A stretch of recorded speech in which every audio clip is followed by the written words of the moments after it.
Shalom, salam sehat untuk kita semua dan tetap semangat. Hari ini kita akan masuk di dalam pembelajaran kita pada hari ini. Tetapi alangkah baiknya kita akan berdoa supaya Tuhan senantiasa memimpin kita di dalam proses pembelajaran kita pada hari ini. Mari kita satu di dalam doa. Terima kasih Tuhan untuk kasih-Mu, untuk kebaikan-Mu, untuk kemurahan-Mu Tuhan dalam hidup kami. Kami bersyukur Tuhan sertai kami di masa pandemi ini. Kami masih bisa semangat belajar, kami masih sehat, dan kami bisa kembali lagi di dalam proses pembelajaran dalam via daring. Tuhan berkati dari awal, pertengahan hingga akhir. Hanya di dalam nama Tuhan Yesus kami siap untuk belajar pada hari ini. Haleluya Tuhan, amin. Hari ini kita akan melanjutkan materi kita di bab ke-8, yaitu gereja yang melayani. Sekali lagi, bab yang ke-8, gereja yang melayani. Kalian dapat menyimaknya di halaman 65. Nah, sebelum kita masuk di materi kita, mungkin kalian nanti dapat membaca ya, untuk menyingkat waktu. Kalian dapat membacanya di Lukas 17 ayat 7 sampai 10. Ini bacaan Alkitabnya bab ke-8, yaitu Lukas 17 ayat 7 sampai 10, dan Kisah Para Rasul pasal 6 ayat 1 sampai ke 7. Itu tentang Stefanus ya. Di bab ke kelas 8 dulu kita sudah pernah membahas, sudah menyinggungnya tentang kisah Stefanus. Dan di Lukas beberapa minggu yang lalu kita juga membacanya bagaimana Tuhan Yesus memberikan contoh teladan seorang hamba ya, dia mencuci kaki murid-muridnya. Nah, itu singkat saja ceritanya. Nanti kalian mungkin lebih detail lagi membaca Alkitabnya di rumah kalian masing-masing, dan kalian lebih teliti membaca dan mendalami apa sih makna atau bacaan Alkitabnya di Lukas 17 dan Kisah Para Rasul 6. Nah, hari ini kita akan menyelesaikan di bab ke-8 ya, gereja yang melayani. Yang pertama kita akan belajar lebih lagi apa itu arti melayani. Kita masuk di poin ke A. Arti melayani.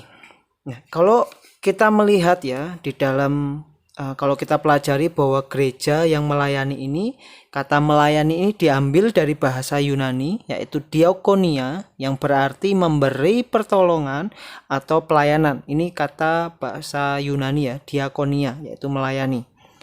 Sedangkan kata kerjanya adalah diakonein, yang artinya melayani. Jadi kata kerjanya itu melayani, diakonein. Sedangkan kata sifatnya adalah diakonia, yang artinya pelayanan. Ini kalau biasanya di gereja, siapa yang jadi diakonia? Nah, siapa sih yang di dalam pelayanannya? Jadi jangan asing ya dengan kata diakonia. Yang selanjutnya kata bendanya yaitu diakonos, yaitu berarti pelayan, atau misalnya kalian atau orang tua kalian biasanya ya yang menjadi diaken-diaken di gereja itu disebut diakonos, yang berarti pelayan atau pelaku. Jadi seorang kata bendanya. Jadi kita dapat melihat bahwa kata melayani diambil dari bahasa Yunani, yaitu diakonia, yang memberi pertolongan atau pelayanan, dan kata kerjanya diakonein artinya melayani, sedangkan kata sifatnya yaitu diakonia yang artinya pelayan, dan kata bendanya yang sebut diakonos itu berarti pelayan atau pelakunya itu sendiri. Nah, kalau kita menyimak di dalam KBBI ya, atau Kamus Besar Bahasa Indonesia, bahwa arti kata melayani ini membantu, menyiapkan, atau mengurus apa-apa yang diperlukan seseorang, atau meladeni dan lain sebagainya. Jadi seorang pelayan itu ya benar-benar mengurus dari semua, dari nol sampai ya apa yang dibutuhkan, itu seorang pelayan. Nah, kalau berarti berarti kalau kita melihat bahwa dianggap terhormat dan perlu untuk mendapatkan pelayanan, yaitu tuannya, yaitu siapa? Ya Kristus itu sendiri. Itu yang menjadi tuan terhadap para diakonos atau para diaken yang ada di gereja. Jadi fokusnya dia ya melayani untuk Tuhan. Walaupun mungkin dia seperti seolah-olah ya menyambut jemaat, jemaat-jemaat yang ada di gereja, atau mungkin melayani di gereja dan sebagainya, itu sama halnya dia melayani Tuhan.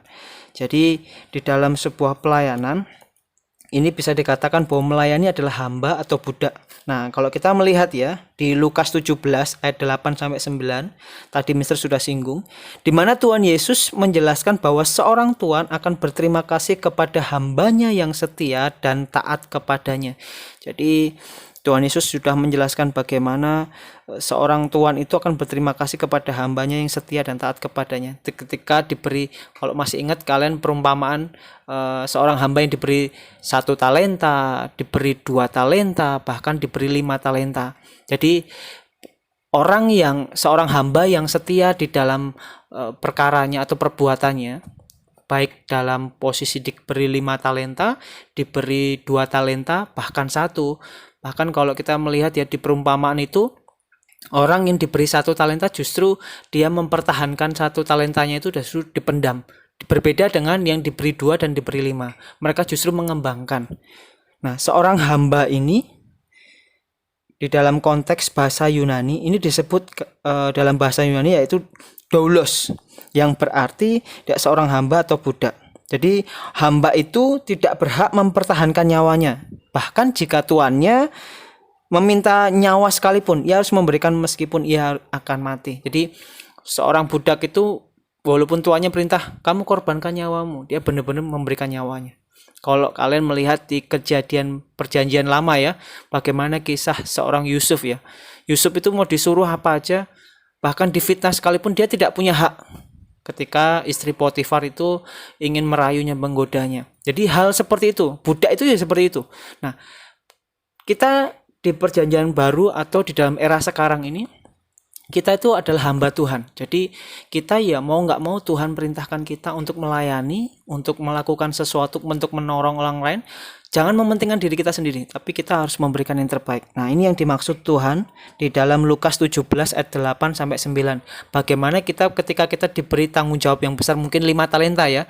Kita punya banyak talenta, apakah kita mengembangkan? Atau justru seperti 1 talenta, kita justru menahan diri ya untuk diri kita sendiri tanpa harus melayani orang lain. Atau kita belajar seperti 2 talenta, mungkin tidak terlalu banyak, tidak terlalu sedikit, tapi dia mengembangkan. Nah, di sini kita belajar juga bagaimana teladan yang sama, lebih dari itu yang diberikan Tuhan Yesus kepada Bapa di surga, yaitu apa? Taat sampai mati di atas kayu salib. Jadi dia tidak setengah-setengah melakukan perintah Bapanya, bahwa dia harus datang ke dunia untuk menyelamatkan kita manusia yang berdosa. Dia bukan hanya setengah-setengah dia datang ke dunia, tapi justru dia mengorbankan sampai di titik akhir, bahkan mengorbankan nyawanya untuk Bapa di surga. Ini teladan contoh yang real. Mungkin kita nggak seperti Tuhan Yesus ya, sampai mati atau menjadi martir, atau mungkin kita nggak seperti rasul-rasul pada waktu itu bersaksi untuk Tuhan mati-matian walaupun ada banyak godaan, ada banyak tantangan ingin membunuhnya. Mungkin kita nggak seperti radikal seperti mereka, tapi kita masih kita masih bisa belajar lebih lagi. Kita bisa memberikan tenaga kita bisa melayani dalam waktu kita, terkhusus dalam orang tua kalian, di dalam keluarga kalian. Ini yang penting ya, bahwa melayani nggak harus di gereja saja, tetapi bagaimana kita di tengah-tengah keluarga kita bisa melayani. Ketika ada orang tua menyuruh meminta tolong ya untuk membersihkan atau menolong mereka, ya jangan menggerutu, jangan mengeluh. Itu bagian dimana kita benar-benar melayani seorang sebagai budak ya, melayani tanpa harus melihat ya siapa yang harus ditolong, tapi benar-benar menolong dengan yang terbaik. Karena Tuhan Yesus sudah memberi teladan yang real, dia bahkan sampai mati di atas kayu salib. Nah, Tuhan Yesus berkata di dalam Matius 20 ayat 28, sama seperti anak manusia datang ke dunia, bukan untuk dilayani, melainkan untuk melayani, dan untuk memberikan nyawanya menjadi tebusan bagi banyak orang. Di sini kita dapat melihat bagaimana teladan dari Tuhan Yesus itu sendiri. Dia datang ke dunia harusnya Tuhan itu disembah, dipuja, bahkan dilayani, tapi justru dia memberikan contoh melayani banyak orang. Kalian mungkin orang punya, kalian mungkin orang berada, mungkin kalian orang mampu, tapi bagaimana kalian bisa belajar dari Tuhan Yesus? Justru walaupun kalian seharusnya layak jadi seorang pimpinan, mungkin anaknya bos dan sebagainya, tapi kalian bisa memberikan dampak yaitu melayani, itu justru luar biasa sekali. Lanjut di poin ke B, yaitu bentuk pelayanan diakonia dalam gereja. Nah, ini ada 3 ya. Di sini perlu kalian ketahui bahwa ada diakonia karitatif, yaitu di mana ini seringkali dilakukan oleh gereja kepada sesamanya untuk menyatakan kasih dalam Kristus, ya berupa seperti pakaian atau sumbangan dalam bahan makanan, obatan dan lain-lain, secara fisik dan jasmani ya. Apalagi di masa pandemi seperti ini, dari pihak gereja pasti akan memberikan sembako buat jemaat yang membutuhkan atau menolong mereka yang di dalam kesusahan. Pasti gereja ini seringkali dilakukan, yaitu diakonia karitatif. Yang kedua yaitu diakonia reformatif atau pembangunan. Ya, ini bukan berbicara soal bantuan materi saja, tetapi ini seperti di mana gereja bertugas atau memperhatikan masalah-masalah sosial dalam masyarakat. Misalnya ada jemaatnya yang menyalahgunakan narkoba, ada penebangan pohon secara liar, mereka dinasihati mereka dalam kasus-kasus kriminal biasanya, atau dalam masa-masa pergaulan bebas anak-anak muda biasanya dalam pergaulan seks, apalagi di Bali seperti ini. Nah, gereja itu bertugas melayani dalam hal seperti itu. Ini disebut diakonia reformatif atau pembangunan. Berbeda dengan diakonia karitatif tadi, itu dalam bentuk materi, dalam bentuk fisik ataupun jasmani. Yang ketiga, yaitu di poin ke B, yaitu diakonia transformatif. Ini berbicara bagaimana gereja bertugas kepada masyarakat yang luas, apakah yang Kristus ajarkan, yaitu mengasihi sesama, bukan orang yang memusuhi kita, dan saling menolong untuk menanggung beban. Bahkan orang yang memusuhi kita ya, bahkan apapun itu. Jadi nggak pilih-pilih kasih saja.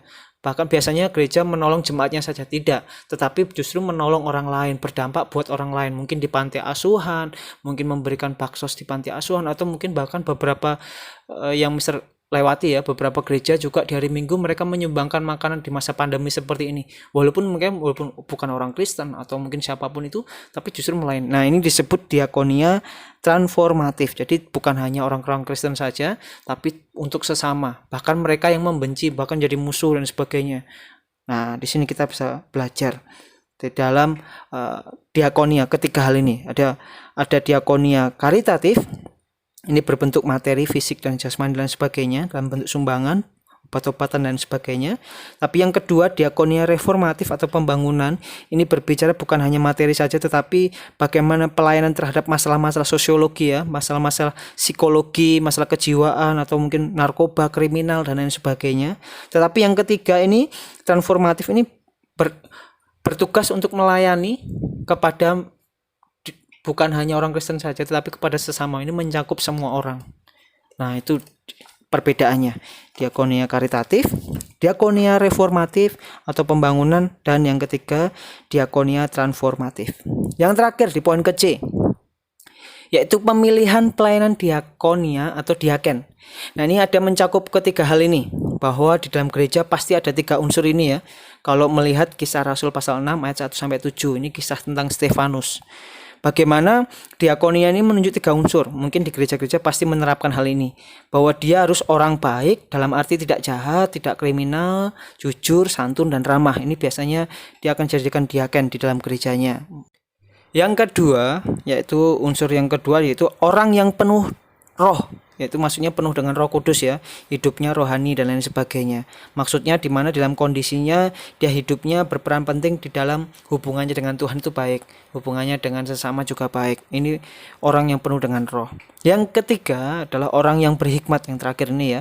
Artinya di mana orang yang memiliki akal sehat, jadi dia tidak sakit jiwa ya, dia orangnya baik, berpendidikan, bahkan dia dapat mengayomi jemaat, dapat membantu gembala sidangnya dan sebagainya. Jadi diaken ini ada 3 unsur, yaitu orang baik, orang yang penuh roh, dan orang yang berhikmat, di mana dia akal sehatnya bagus, penuh pertimbangan, dan masuk akal dan jelas. Jadi ketika ada jemaat membutuhkan pertolongan, dia dapat melayani dengan baik, dengan hikmat. Jadi bukan hanya asal ngomong, asal melakukan segala tindakan, tapi justru dapat mengayomi. Nah, ketiga hal unsur ini mungkin dapat diterapkan di beberapa gereja ya. Bahkan gereja-gereja pasti juga membutuhkan para diaken untuk membantu dalam pelayanannya di dalam gereja masing-masing. Nah, itu saja yang dapat Mister berikan, di mana gereja yang melayani bukan berbicara soal gedung saja, tapi bagaimana kita juga dapat menerapkan. Mungkin kita adalah diaken-diakennya Tuhan. Mungkin kita dapat melayani orang tua kita, mungkin kita dapat melayani kakak adik kita, mungkin kita dapat melayani saudara kita, dan lain sebagainya. Di sini kita dapat belajar, walaupun mungkin di gereja kita bukan disebut diaken, tapi mungkin kalian masih pelajar, kalian masih siswa, kalian masih muda, tapi kalian dapat memberikan contoh yang baik lah, dapat menerapkan dalam kehidupan kalian sehari-hari. Itu saja yang dapat Mister berikan.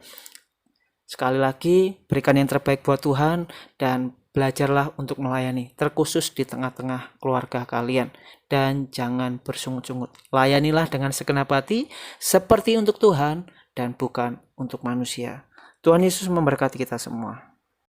Nah, kita tadi sudah menyelesaikan materi kita pada hari ini.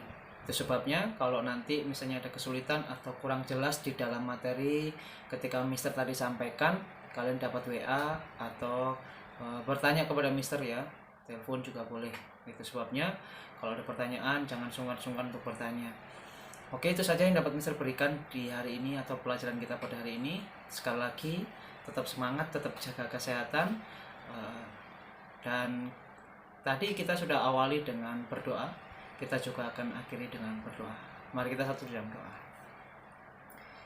Bapa di surga, kami mengucap syukur akan kasih-Mu Tuhan, akan kebaikan-Mu dalam kehidupan kami.